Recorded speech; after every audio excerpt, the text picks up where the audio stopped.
Hello and welcome to Cavs Daily, your one-stop shop for everything Cavs related, the good, the bad, the ugly, with the authority of Cavs basketball. I'm your host, Paul Williams. Appreciate you guys dropping in for another Cavs banger. And it's always just, it hits a little harder when it's coming off a Cavs win, as is the case tonight, as the Cavs get it done against the Spurs at home. We're going to talk about it all and more on this episode of Cavs Daily. If you could, before we do get started, you know what I'm going to ask for. If it's possible, join the ride, subscribe, comment, like, all that stuff. And stay tuned for the Cavs Spurs breakdown, which we're going to get to right now. Cavs came into the game honestly needing a win really bad, losing 4 of their last 5 and just not looking crisp so far at all this season. The Spurs are a young, up-and-coming, tough team, and even though they're dealing with injuries just like the Cavs, they came into the game with a 15-6 record, one of the best teams in the West so far on the young season, and it was going to be a real test for the Cavs. And while it didn't start off the way we would want it to, which is becoming the norm, the Spurs raced out to a first quarter lead and kind of kept control of the game throughout the first half. They led 35-30 at the end of the first quarter and then continued on with that lead at 72-64 at the half. Third quarter, that's where the game changed. But before that, in the second quarter, while the Cavs were trying to fight back, they cut it to 1 at one point, 48-47, on a nasty move from Luke Travers. Got to give him his props. He went behind the back, left to right, a little like, excuse me, I guess Luke Travers Euro step into a nice lay that was a very tough finish and a tough move in general. The best move, I think, of his career for sure that I've seen of him. So props to him on that. That was nasty. But back to the game. The Cavs opened up the third quarter, trailing by 8, quickly changed that up with an 11-2 run to start the quarter. Jalen Tyson, man. I mean, it's getting to the point where we're going to have some conversations like we are in the third segment. But he dropped 16 in the third quarter and really put the Cavs on his back. He was getting help from guys like Evan Mobley and, of course, Donovan Mitchell. But, yeah, Jalen Tyson really was getting it done with a lot of different guys around him, too. He played most of the third quarter, and rightfully so. The Cavs were able to kind of take control really on the back of what Tyson was able to do in that third quarter, ran their lead all the way up to 108-91. When it felt like the Spurs had controlled the game for the first 26 minutes, all of a sudden the Cavs had a 17-point lead, and the main question was, will the starters or the main guys have to play much in the fourth quarter?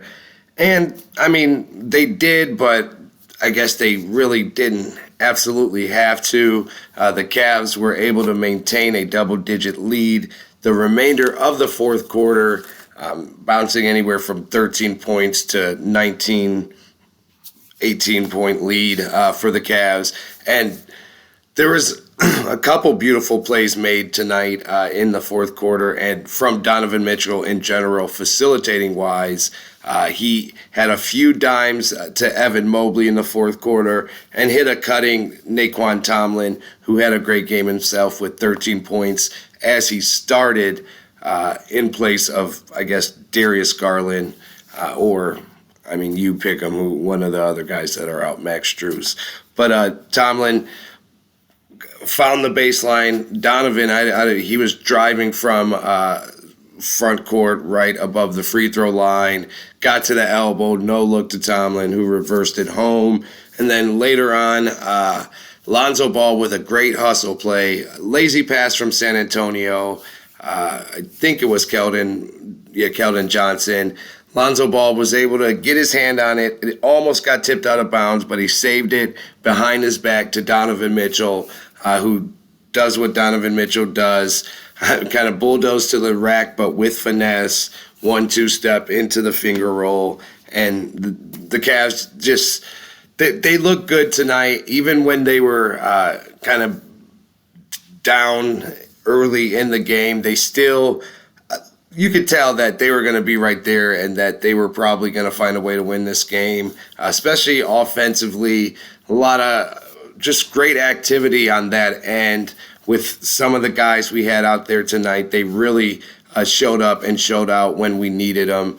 Dean Wade had a big game, which we're going to also talk about in a later segment. He had probably, to me, his best game of the year. 12 points, 8 rebounds, 5 assists. Craig Porter, once again, rock solid off the bench with 11 points and 7 rebounds. And again, he's proving he's one of the best rebounding guards in the league. That is fact. I promise you that. Donovan Mitchell led the Cavs in scoring with 28 points on 9 of 17 shooting. Also dished out 18 dimes. Evan Mobley had a double-double with a light 17 and 10. DeAndre Hunter still not putting up the numbers he was early this season, but he only shot 9 shots tonight, 5 for 9 from the field. Not too inefficient. 11 points for him.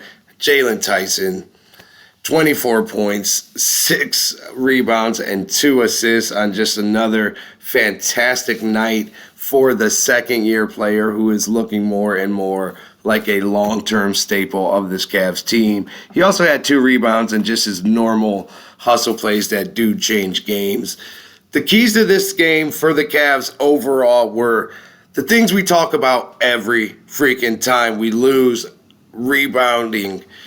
And it's mostly effort stuff and hustle plays, but also discipline, rebounding, not fouling, and having a presence in the paint and making our presence felt with the guys we have as big men and as wings who can get to the paint. Tonight, we definitely and finally dominated in the paint. This was one of our best points in the paint games you'll honestly see with this crew. We had 80 points in. I'm sorry, guys. It's been a long night. It was a long game. The Cavs had 80 points in the paint tonight to just 44 from the Spurs. That was the biggest difference in the game. They also out-rebounded the Spurs 58-48. They played even in the foul category, which I can take. Each team had 22 fouls, and the Cavs actually shot 1 more free throw than the Spurs. And surprisingly, but not in a bad way, the Cavs streak of 10 threes in a game, at least 10 threes in a game, is over as they hit only 8 3-pointers tonight on only 26 attempts, well below their average of 40-plus threes attempted in a game. So Cavs definitely played a little differently and attacked from different ways tonight, and it worked out well for them. Devin Vassell balled out, especially in the first half for the Spurs. He finished with 28, looked like he might go for 40 as he dropped 25 in the first half, and was definitely the player that helped them build the lead, but then also kind of helped them sell the lead as he disappeared in the third and fourth quarter. Also with some great defense from guys like Hunter, Craig Porter, and even Donovan Mitchell as well. Now, with the game recap out the way, I just wanted to touch on the fact that Kenny Atkinson, right now already, but also when we are even close to full strength, he's going to have so many different options when it comes to lineups for this Cavs team. And he's been showing that he's more than willing to try many different lineup combinations with this team. I mean, we had lineups out there tonight of like DeAndre Hunter, Dean Wade, Naquan Tomlin, Evan Mobley, and Craig Porter. We had Donovan out there with 3-4 bench guys that you will rarely see him playing with, and they all seem to mesh well. It seems like most of the buttons he pushes as far as lineups goes, they do mesh well. Of course, he's experimenting a lot, so some might not hit right away, but I'm loving the fact that he is so open and willing to try different lineups, and he spoke on that again tonight. And I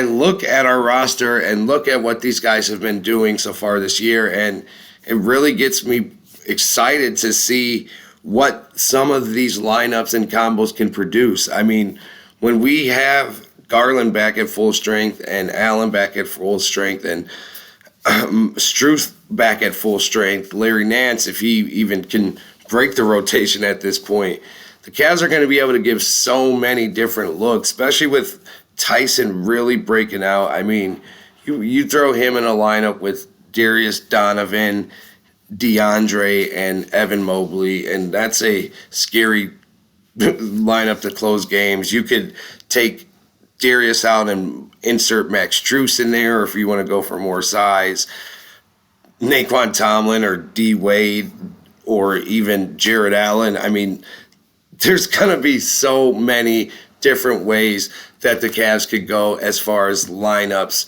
as the season progresses. It seems like Kenny Atkinson is a lot more liberal than he was last season, with also mixing up pairings of guys.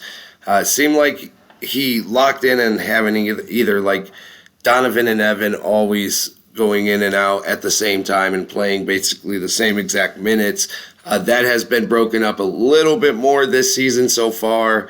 And Kenny Atkinson is definitely taking full advantage of all the talent the Cavs have on this roster, as I do believe we have the deepest roster in the league. And I'm excited as the season goes on to just pay attention to the different type of lineups he does trot out there and get a feel for what we might see more often as the season progresses and as we get into playoff time. Who knows? One of these lineups we experiment with in December could be a lineup we go to that changes a series in May. So it's good to see the Cavs have so many options, and it's good to see Kenny Atkinson taking advantage. And let's keep our eyes out, see what he does next, and if we find that perfect potion for like a closing lineup, a defensive lineup, an energy lineup, I think we have the ingredients to have many different looks, and we're like in the lab kind of putting those together right now.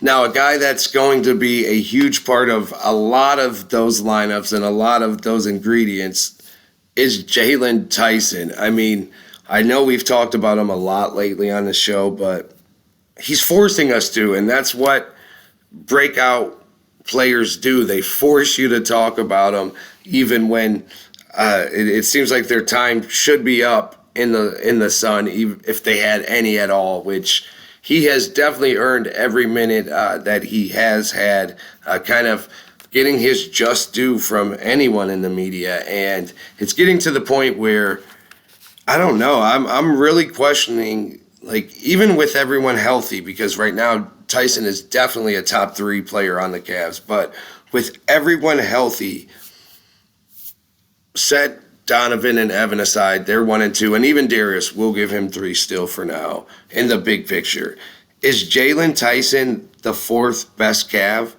the 4th most important Cav, the 4th option for the Cavs? Is Jalen Tyson assuming that 4th spot, that spot that for years was Jared Allen's? I know they're different positions, but they can both like intertwine in a lot of the lineups, and the Cavs could decide to go small and build a lineup with Tyson in it and go away from Allen anytime they want. And I don't know, I just feel like Tyson is really making claim to be a not just top player on this version of the Cavs, but a serious building block for the future, and someone that might be our 4th or 5th best player for the next 5, 6, 7, 8 years, with a ceiling of being an all-star. I mean, I don't think he'll be a superstar, but the way he's progressing and the way he plays the game, I can definitely see him